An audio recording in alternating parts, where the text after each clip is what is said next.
Hello అండి, మా గార్డెన్లో మొట్టమొదటిసారి చెర్రీ పళ్ళు కాసినాయండి. మొదటి కాపు కదా, అందుకని చెట్టు మొదల్లో ఉప్పేసి కొయ్యటం మాకు అలవాటు. 3-4 కాయలు అయితే ఉన్నాయి పండి. ఎక్కువ ఉంటే కనుక మనం పైన కవర్ కప్పాలి, ఎందుకంటే పక్షులు వచ్చి పాడు చేసేస్తాయి, కొరికేస్తాయి. ఇవి అయితే మాత్రం చాలా స్వీట్గా ఉన్నాయండి. అలాగే ఈ సంవత్సరం రకరకాల పండ్ల మొక్కలు తీసుకొచ్చి పెట్టాను మా గార్డెన్లో. ప్లమ్ము, పీచు, చెర్రీ,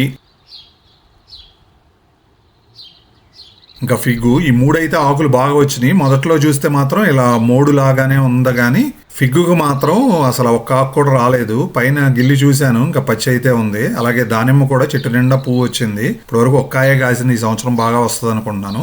గ్రేప్ కూడా పూత వచ్చింది. 3 సంవత్సరాలు అయింది, ఇప్పటి వరకు కాయలేదు. ఈ సంవత్సరం కాస్తుంది అనుకుంటున్నాను. గ్రేప్ చెట్లు పెంచేవాళ్ళు ప్లీజ్ సలహా చెప్పండి. వీడియో నచ్చితే లైక్ చేయండి.